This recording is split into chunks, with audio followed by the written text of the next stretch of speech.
In the previous tutorial, we talked about compressing time, shortening a sequence in a movie, perhaps to process maybe a car chase scene, or perhaps it's somebody arriving to rob a bank, and we wouldn't show every step along the way. We would compress time. We would shorten down the video to make it more interesting. We'd only include the important stuff for the viewers so that they would maintain their interest in your scene and your movie, and cut out all that stuff that we really don't need. We as the viewers accept the fact that a story will advance without seeing every single step of the way. I don't need to see a mother or father or guardian driving a kid to their class, their school, and see the whole drive along the way. I need to see them get in the car, drive off, and then maybe see them arrive to school and say goodbye to their kid. Okay, that would be compressing time. It would maintain the interest as opposed to showing me the full 5 to 10 minute drive by car to the school, which would not maintain my interest. Okay, so that's what compressing time is all about. You see it all the time in film, all the time.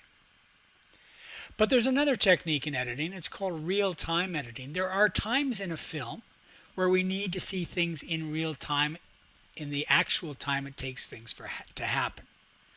Let me give you an example. For example, if you're having a dialogue scene between two people, they're having a discussion in the film, and that discussion is really important to develop the film and advance the story of the film, you'd have to see the entire dialogue unfold in real time.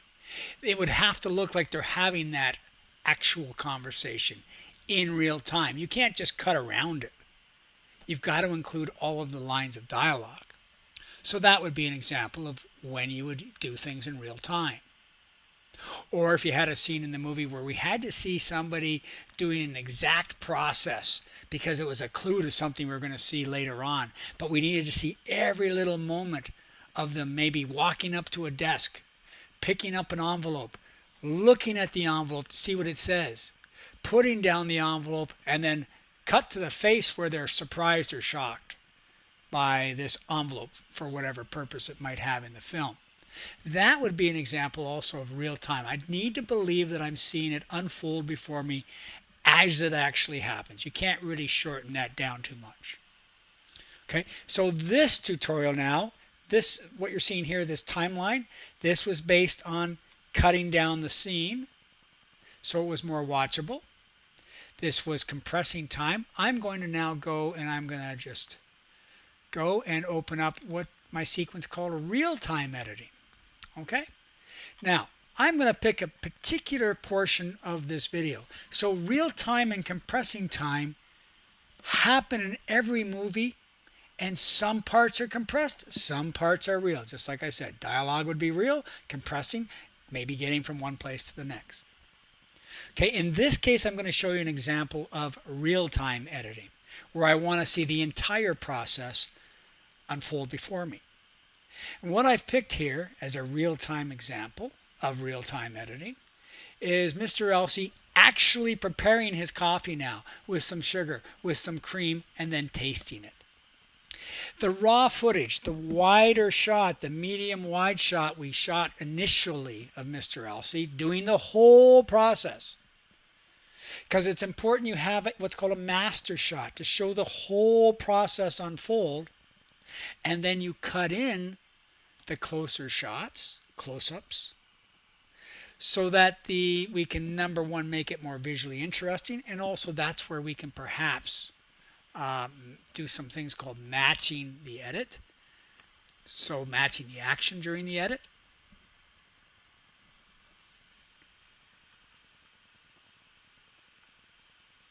The example I'm going to show you is where Mr. Elsey actually does the whole process of taking his coffee cup off the coffee machine. He pours in some sugar, stirs it, pours in some cream, stirs it, and then tastes it. I want to see that whole process in real time. I don't want to compress that. I need to see all of it. It's important to my story. Okay, so what I'm showing you right now is the raw clip. We shot this as a master shot, a master medium wide shot. So we see Mr. Elsey do the whole process in one shot. And then what we're going to show you is how it was actually cut together using different shots, sizes, and different angles to, yes, show the whole process in real time as it unfolds, but make it much more visually interesting. So now I'm using shot sizes not to compress things, but to actually show the real time that it took to happen, but make it more visually interesting. Okay, so let me play the raw clip first. This is called a master shot where everything has to happen.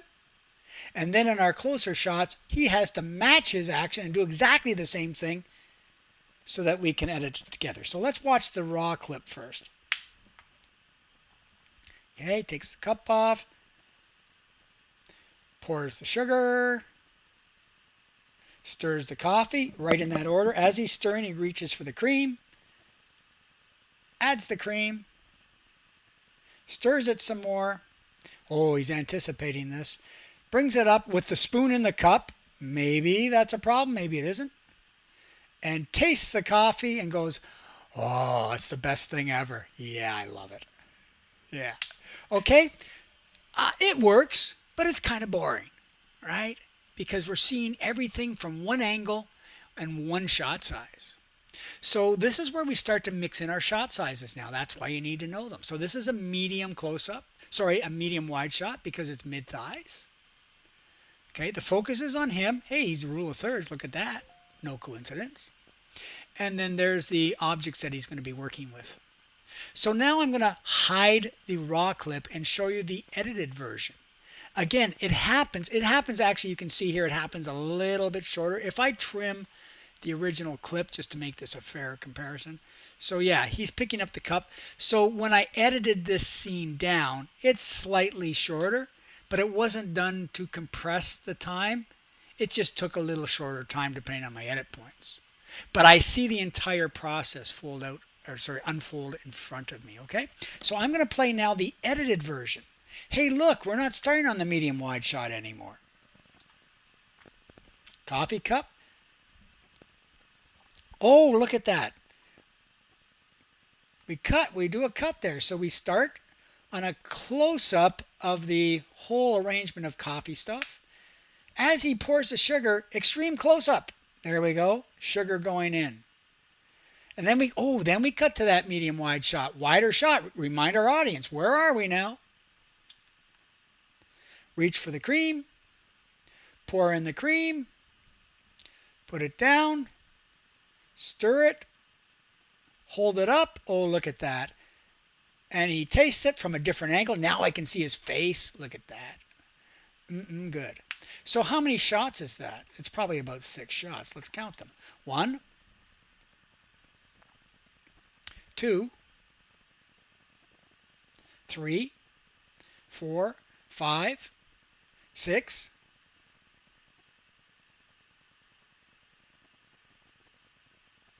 7.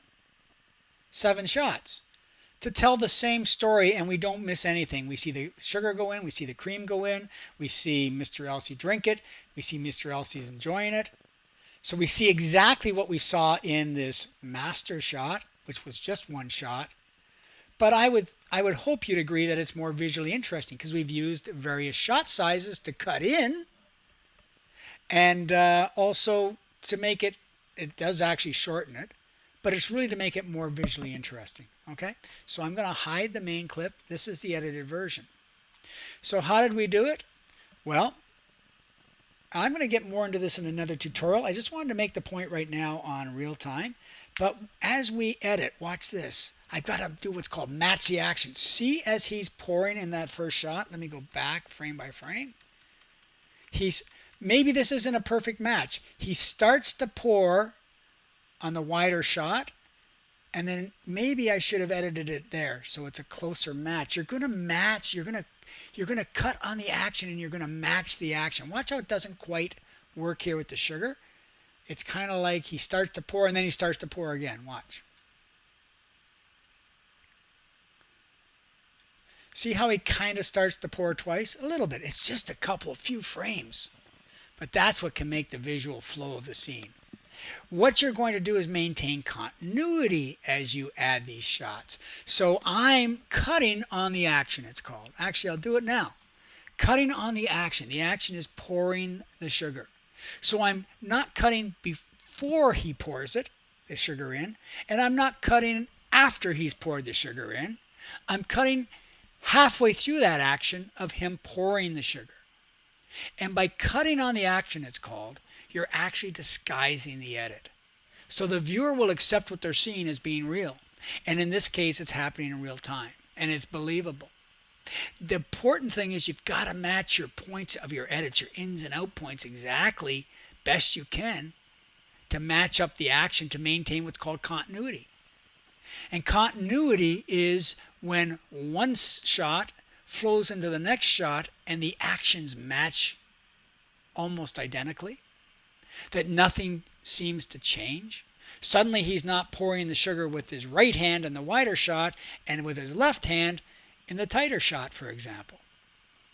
Continuity must be maintained, and in order to do that, you've got to shoot it that way. And then the editor needs to use, if you've made a mistake and you've done it with him pouring sugar with two different hands and then you did it right the third time, the editor needs to make the decision, oh, I've got to watch that continuity. Look, he's pouring with his left, he's pouring with his right. No, it's got to be pouring with his right both times. So the editor has to use the right take, the right clip. So he's pouring with his right and he's pouring with his right. Otherwise, it'll just not look right. Your viewer may not know why. They'll just know something's not right. So let's watch. Watch as he starts to pour the sugar. And then when we cut to extreme close-up, you watch and see if the action matches precisely. I think we could make a slight adjustment.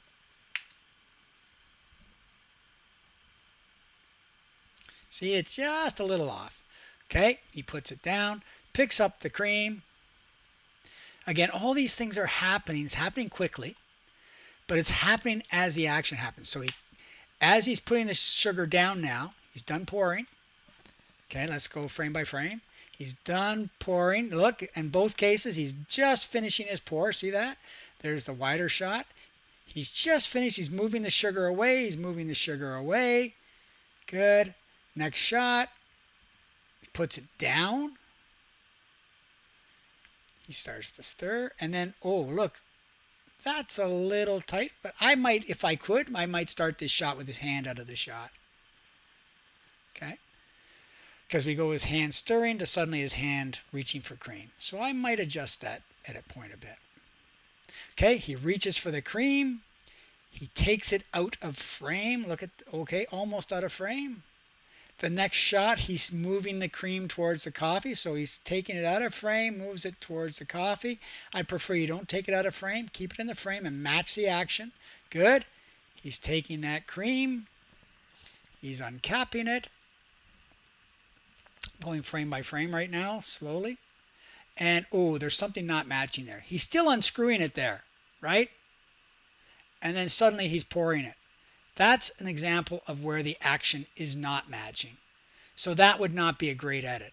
Visually, it doesn't flow. Uncapping to pouring. See that? See his hands? Totally different. So that's not a great edit. So I would fix that edit. And I would either take this shot to the point where he starts to pour and then cut here, or I would take this shot to where he's still unscrewing the cap and then he starts to pour. Probably the pour, as he starts to pour, would probably be a better point. But that's what you decide as an editor. Let's go a little further. So now he pours the cream into the coffee. See, there's so many little things to learn from such a little simple sequence like this. Okay, he's poured the cream. He's going to put the cap on. What do we cut to next? Okay, oh, we see him put the cream down on the table again. Now what are we going to cut to? His hand is moving back. He's going to stir the coffee now with the cream. What do we cut to? Let's see. Let's see if there's continuity there. See if whatever we cut to next is the same act. Oh, he's lifting the cup. Oh, is he? Yeah. So there. He starts to lift the cup in the close-up. And then we cut to a wider shot. And what's he doing? He's lifting the cup. I've matched the action in my edit. I've cut on the action. So not before he lifts the cup. And not when the cup's up to his lips. But as he lifts the cup. Cutting on action. See? In both cases, I've matched the action. Or whoever edited this. It may have been me. If it is, I have to go back and do some work. And then we cut to him. Hey, low angle, look at him. And then the rest of the scene just plays out. Yeah, he loves it. Okay, let me play that again. I'll play it in real time. I won't say anything. Just watch it visually and ask yourself, where does it maybe look a little off?